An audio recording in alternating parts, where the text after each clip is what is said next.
When we enter motherhood, there is this expectation that this is just how it is. You're never going to sleep.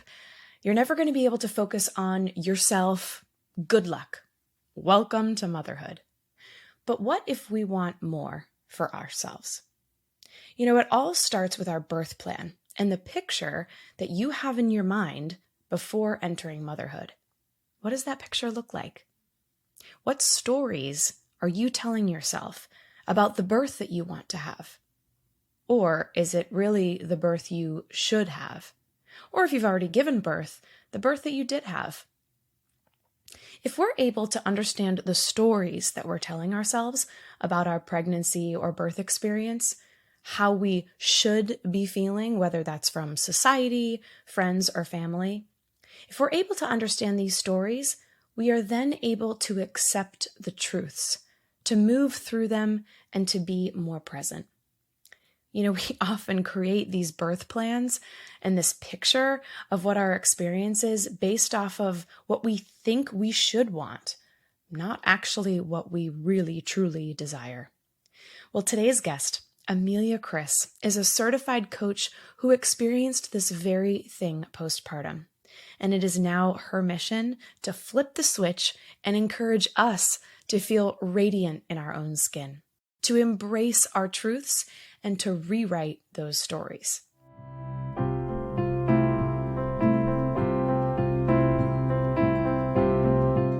You're listening to the Mamas in Training podcast, giving aspiring and expecting first-time moms guidance and community from moms who have been there.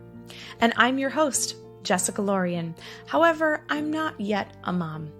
An autoimmune disease delayed my journey into motherhood. And so I decided to take this time while I heal to learn with you all about motherhood, so that together we can be as prepared as possible. And today, Amelia is helping us prepare, and we want to encourage you to consider those stories that you already have in your mind, all the shoulds, all the assumptions. And if our story doesn't go the way that we envisioned, we might feel some kind of way about that. There might be some shame or blame. So let's take some time today to look inside ourselves, and with the help of Amelia, uncover these stories. By doing so, we will feel more prepared mentally, physically, and emotionally for that entrance into motherhood. And newsflash, it doesn't have to be hard, traumatizing, or miserable. But if it is, and you experience that, this is how you can move through this. Let's hear how Amelia felt after her birth experience. It was just a couple days postpartum with my first daughter. So this was like 7-8 years ago now. And yeah, I remember like we were in that like sweet period postpartum. I mean, I know it's not sweet for everyone, but like our families were so wonderful and showing up and helping. And we had done a lot of like broadcasting beforehand about how we wanted that to go. And people were great. And then there was this moment where my husband really asked me, how are you? And I remember being like, oh, you're really asking me, right? And I think this is common postpartum. I hadn't thought about how I was doing at all. I was like, oh, there's an I here? Oh, yeah. Mm-hmm. Okay, me, right? Because I think we have to land back inside our own experience. And it's such a strange thing because we have this new being that we are wired to be obsessed with, and they need a lot of things. So anyway, when he said, how are you? I was like, oh yeah, me. And what I heard myself say to him was, I feel like I just came back from a war and everyone else is acting normal. And, obviously it wasn't an actual war, right? And there were things in my birth experience that were not terrible and all of that, but it was true on some level for me, right? That I was communicating something that felt emotionally accurate. And, in my therapist brain, I kind of thought that feels important. Let's not lose sight of that. We can't deal with that today, right? But that probably needs to be dealt with, right? Mm-hmm. And I think that's a huge piece of how everything in my life and work kind of shifted then, if I had to pinpoint it, even though in that moment I didn't really recognize that maybe, because I sort of started to before I understood intellectually, on this visceral level, I was like, I just moved through something that deeply, deeply changed me. And then when or how did you go back and navigate through that? Yeah, that's a great question. So, my postpartum time, I think, was not uncommon, but obviously it was my first time, right? So it's all new and all different in that sense. And I think what was tricky, and I think how I got back in a way, was I started to recognize that even though I wasn't, suffering in a way that needed like immediate intervention, I was not in crisis, and I know some people are, I also was not well, right? I was okay, right? I was functional. I could take care of my baby. I could like go through the motions of taking care of myself more or less. But I had thought about like, oh, postpartum depression is a thing, right? Psychosis, anxiety, there's lots of things that could happen here. Like it's a huge hormonal, biological, social transition for people, like, of course. And when I would talk to certain doctors or certain friends, and I don't think anyone's badly intentioned in this, but basically people were saying like, yeah, of course you don't feel good. Like, welcome to being a mom. Like, this is what it's like over here. And so I had this sort of internal battle where I was like, I don't necessarily want to believe the story that it's all kind of like fair to Midland suffering from here on out, because that's what being a mom is, right? I was like on a, on a collective and political level, like, I don't want that to be true. I want more for all of us than that. Yeah. But also personally, I was like, well, that's a bummer, like there should have been more warning. Yeah. But also there was a part of me that was like, I don't think that has to be true, right? I think that's a really thin, kind of flimsy narrative that we use to cover a lot of things, right? Which is like, I mean, on individual and collective levels, it's like, it's easy, I think, to be like, well, you wanted a kid. And I did. Mm-hmm.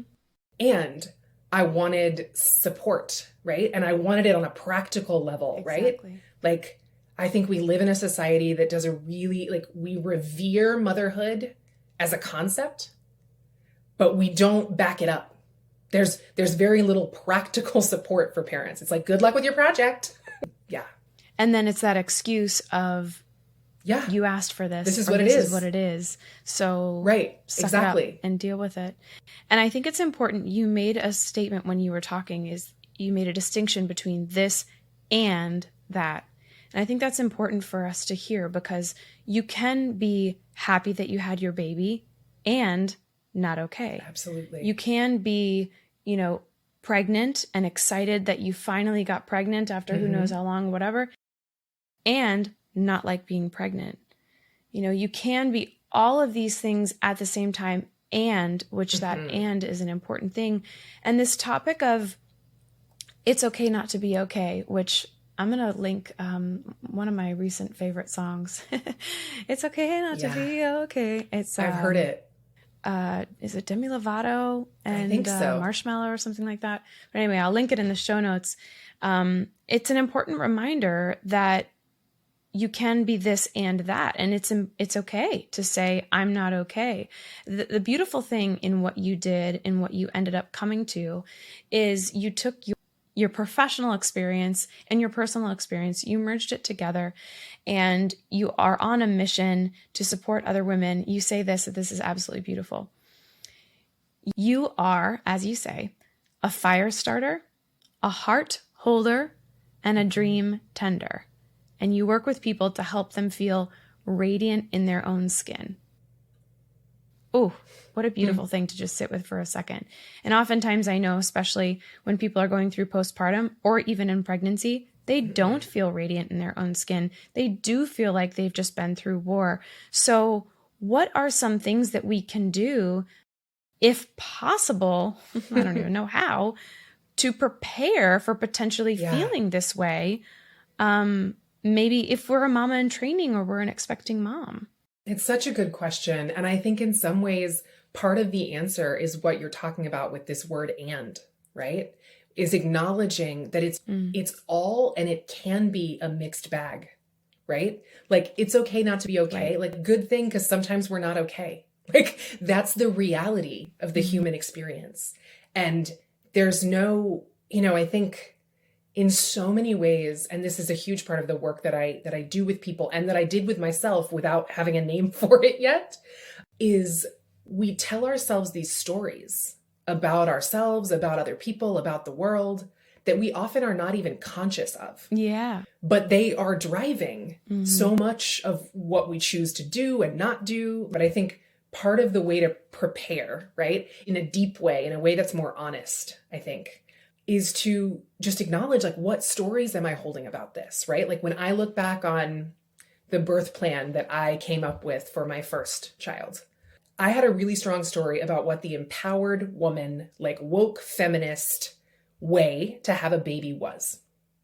I didn't know that. I wasn't conscious of that. I wasn't like, but when I look back at my birth plan, that story that I was holding wrote that birth plan, not me. Like, I am a person who, when I go to the dentist, I'm like, can I not feel any of this? Thank you. Right. And so it's not to say that any of those choices or preferences are good or bad. It's that they're so individual. And that I think we give a lot of our own power away when we say to ourselves, okay, well, I've never had a baby before. I've never given birth before. I've never been a mom before. So I guess I'll just, take all this stuff that I've absorbed from the culture or my family or my providers or whatever, and I'll decide that that's right. And then if I can't do it that way because I don't get to control it, then I'll decide that I did something wrong. And I'll have a whole bunch of like shame and self-blame to unpack.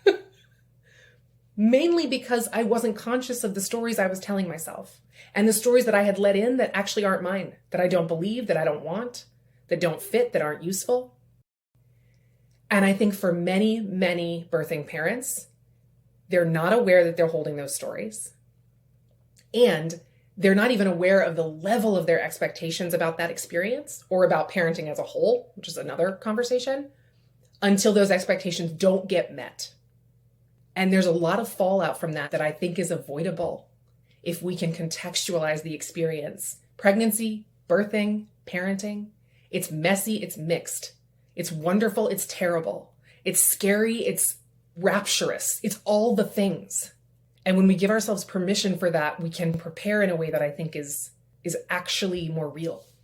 So now maybe I'm too much of a list maker and a type A-er. But like, how do we actually do that? If we don't even know the stories that we're thinking that we're telling ourselves, and we're trying to, because, okay, so one of the things that I say, and if you're a listener to this podcast, you probably know this, I say it all the time, drink from the fire hose is what I like to say. Take all the information in, especially if you're a mama in training, you have this time, this period of waiting, learn everything, learn about C-sections, even if you want to have a natural birth, learn about formula feeding, even if you want to breastfeed. All of these options, just so you're aware, and it's somewhere filtered in the back of your brain. You can just like file save and pull that file out if you need it. Maybe you won't. So that's kind of the idea around it. And of course, yes, we're taking these ideas, these opinions from our providers, from our family, from our friends, from experts. But how do we actually sift through and get grounded with what we want? Yes. And know what the stories are that we're telling ourselves, so we don't screw ourselves in the end. Right. It's such a good question. And I think you're right. There's a real practical element to it. So I'll say, I think the first piece is that, one of my soapboxes is that childbirth education should be expanded from here are the steps of labor, here's how labor might look, to most birthing people experience this as a profound rite of passage. They don't come back the same. And that framing, I think, gives people an idea that like, oh, there isn't some formula like in school where I'm going to like get to do it right. And then that means I'm going to feel good. You might feel good sometimes, but I think that just that framing is important. And I think that leads us into some awareness of the stories that we're carrying. And not even all of them are about birth, right? So how do we take these ideas, this wisdom, and pull it down into something practical, right? Into a list. And one of the first pieces is this awareness that we have these stories, right? And so one of the things I really encourage people to do is, okay, so you've never had a baby before, or you have, but you've never had this baby before, and all birth and labor is different, right? To think about, what is your relationship to challenge, right? How do you feel in situations where fear or pain comes up? How do you respond to that? What do you find comforting? What do you not find comforting? Like, that we are not experts on maybe I'm not an OB, right? But that I have a lot of knowledge about what it's like to be in my body and my mind. This is not my first rodeo in here. I live in here. And so part of what I'm doing with parents is encouraging them, like, yes, it's both, right? It's a beginner's mind. You've never done this before. And it's, hey, you've done a lot of stuff, right? And let's think about that time that you climbed a mountain, right? What were the stuck points or the things that were really hard in that? How did you move through things that maybe felt too challenging in the moment to be possible, right? And like, what meaning did you make of that, right? I think that's part of the contextualization that's missing. Like, I'll take the hiking example. People climb mountains not because they want to suffer. That might be part of it. There's some exertion and some hardship. We climb mountains because it's meaningful to us, because it changes the story about who we are. And that is what the birth process can be too, right? There's this really polarized conversation, I think, about preparing for birth. And on one side, it's like, it's this medically necessary crisis that needs to be managed at every turn. And like, you just like lay in that bed and we'll let you know when you're safe and good again, you and your baby. Mm-hmm. And then on the other side, it's this hugely like, I don't want to say natural birth, because I think all birth is natural. And I think it's really important to not categorize any of it as not that. But what we colloquially think of as natural birth, this idea that like, if you're good enough and if you're like pure enough or strong enough, you get to have this like blissful, amazing, like cloud nine birth experience, right? I'm not saying that those two sides of the spectrum don't happen for some people. I'm saying I don't think it's the majority. I think for the majority of people, it's a mixed experience, right? Absolutely. And it makes me think about like when people, let's say they're going to climb a big mountain or they're going to run a marathon. We don't say to them, well, you can walk. Why do you need to train for that? Right? Like this, like from one side, it's like, well, your body knows how to do this. Trust yourself, trust the process. Right. Yes. And it can be scary. So this idea that we either have to trust completely or we have to be terrified really limits what's possible for us, right? Like if you were going to hike a mountain, I would talk to you about like, okay, so, if we compare it to labor, it's like, okay, so let's say labor's like climbing a mountain. You don't know where you're going or when you're going to get there. You don't know how long you're going to be walking or how steep the incline's going to be. Mm-hmm. You don't know at what intervals you're going to get to rest. There will probably be diminishing rest as you go. And I would never say to you, well, you can walk. Why didn't you spend any time thinking about that? Yeah. And I think that's, and the other thing, right, the medical side, we could think of like, I'm at the bottom of the mountain and they just pick me up in a helicopter and take me to the top because they're like, you can't do any of this, right? On the far side, right? And I think for many of us, what we need is to be able to, as you're saying, feel both and, right? To be able to prepare. And and the fire hose is so good too, right? Because it's like to take in the knowledge, whatever knowledge you can. And what you said about read about cesarean birth, even if, you're hoping that doesn't happen, so big, because not just cesarean birth, there seems to be this, like, there's so much fear and almost to the point of like superstition sometimes when I'll interact with parents where they're like, I'm not even going to feed that thought. Yeah. But then when they get there and maybe a cesarean is necessary or does happen, it's like the absolute worst case version of that because they have spent zero time letting that reality in and landing in the fact that maybe that could be okay too, even if it's not the ideal. They have to face that in the actual moment. Like, I don't want that for anyone. Mm-hmm. This is such important work that I think, yes, we can set up our registry. Yes, we can design a perfect nursery. Yes, we can figure out how to breastfeed, figure out formula. But the real personal work in diving into what this all means and what is going to unfold, what you're going to go through, there really is for some people a level of, post-traumatic stress that happens. Completely. Some people go through, just like you said, and it's just the most exhilarating, beautiful moment. And it's, picture perfect, as they would say. But I would say more than not, we're not preparing ourselves and our partners, if we have one, what this is actually going to look like, how we are going to come out at the other side of this, and what could potentially happen. So if we do, or if we've gone through something, if it's not so picture perfect, if it does happen and we maybe need some other way of navigating through these emotions that we're then left with, this and that, how can we heal? You work with people and you do something that's called birth story medicine. So can you share how can we heal through birth story medicine? Absolutely. Yes. Okay. I love this work and I'm going to try to keep it brief. And then if you have questions, I'll answer them. Yeah. So birth story medicine is a methodology that was developed by Pam England, who's a midwife. Her work is incredible. I have another teacher named Denise or Almag, and I've learned a lot from both of them.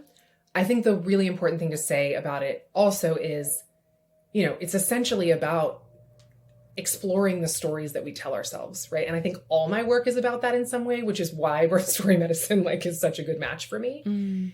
And that this idea of telling stories and narrative and our relationship to the things that happen to us, that's really what a story is in a way. That's ancient, right? That doesn't belong to the people who most recently taught me it. Even though birth story medicine is a particular application of that, I think it's really important to say that I think that's a human impulse that exists globally and has forever in so many different traditions and cultures. And I think that that's evidence of the way of how powerful stories are. I think we've always been trying to use them as medicine, as lessons, as all kinds of things. So the birth story medicine approach specifically is one of the things that's really cool about it is it's typically a 1-session modality.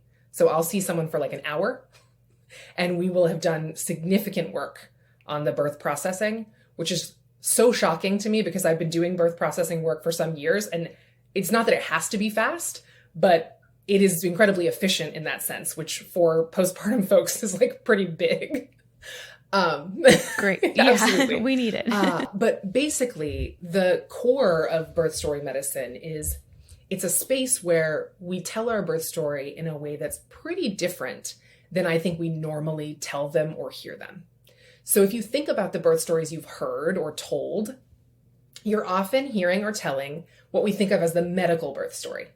This happened, this happened, this happened. I was this dilated and they did this, then I did this, right? It's not that that's not true, that's a version of the story. But very often what people are holding on to, what feels unresolved, is not that on paper version, right? It's much more connected to what do they think it means about them, right? The fact that this happened or didn't happen, or they had this intervention or they didn't.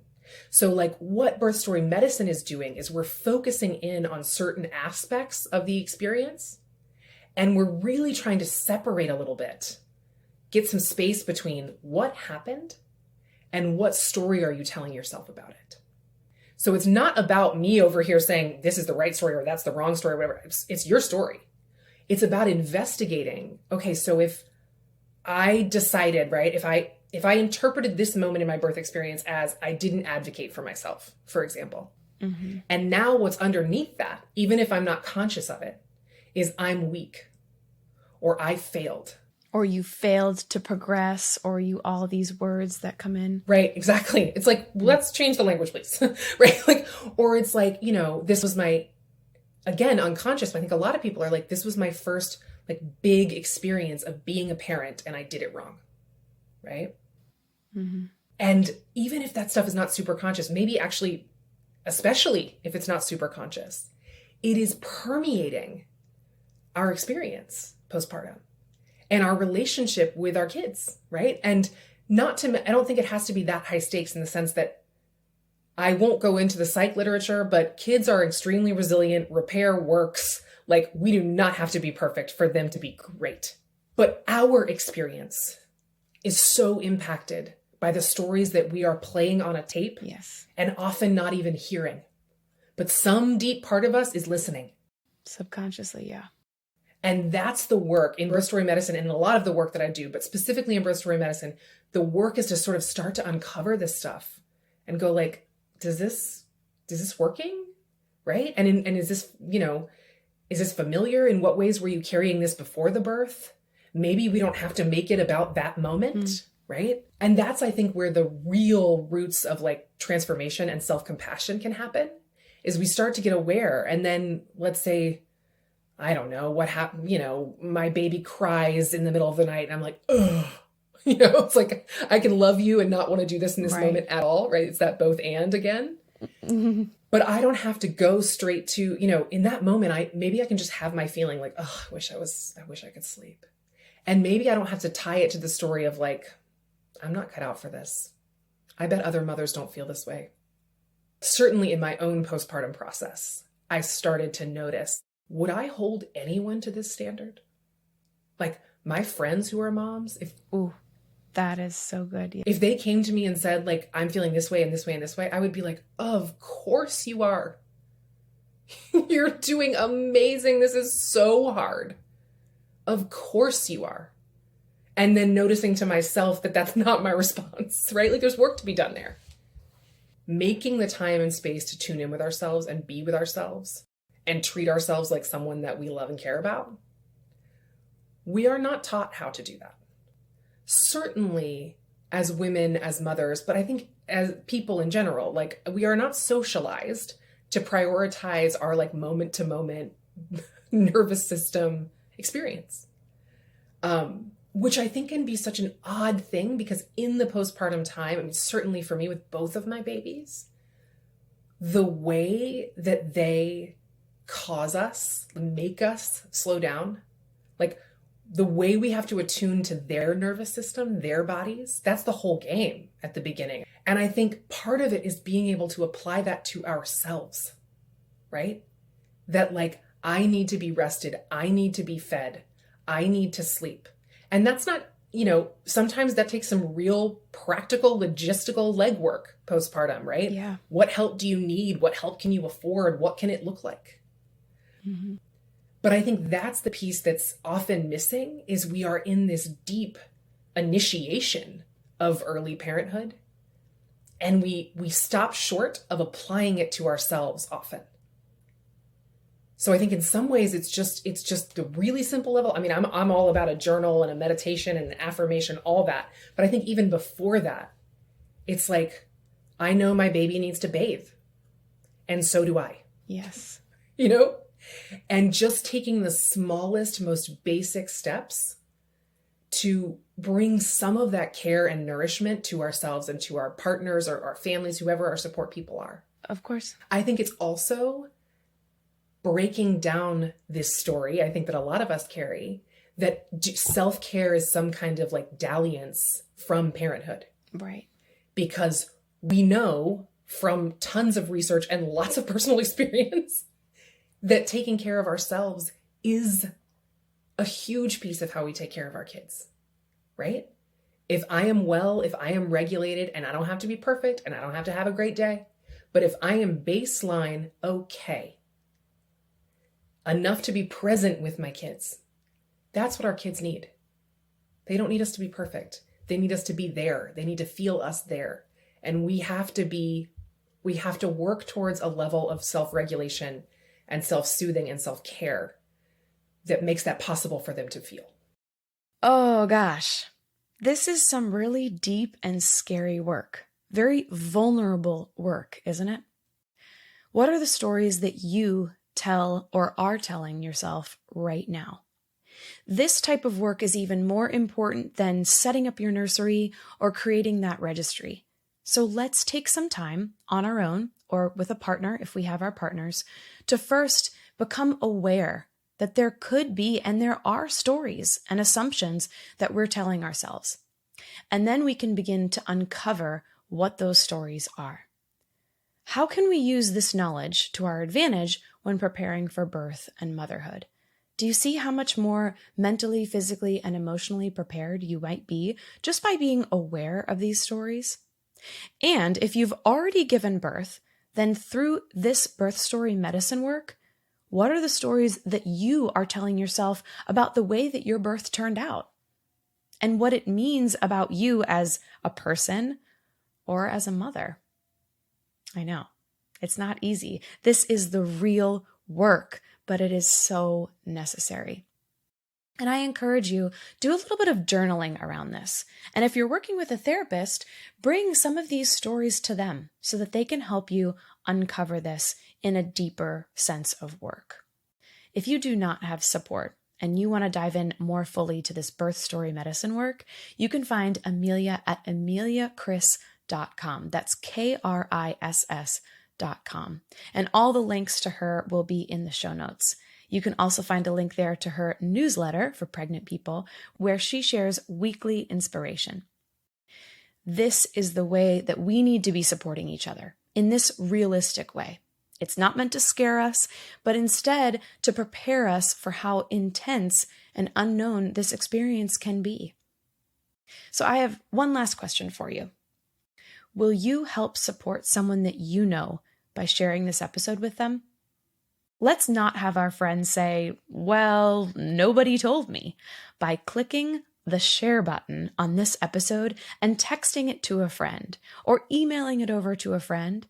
It could dramatically change their birth experience as well as their postpartum experience and the stories that they are telling themselves. Because after all, we're in this together. If you enjoyed the show today, new episodes release every Wednesday, so be sure to subscribe in your favorite podcast app so you don't miss an episode. And help us grow our mama community by leaving a review on Apple Podcasts. That way I know how to better serve you. And finally, I would love to connect on Instagram. You can find me at Mamas in Training Pod. That's MAMAS in Training POD. For Mamas in Training, I'm Jessica Lorian. We're in this together.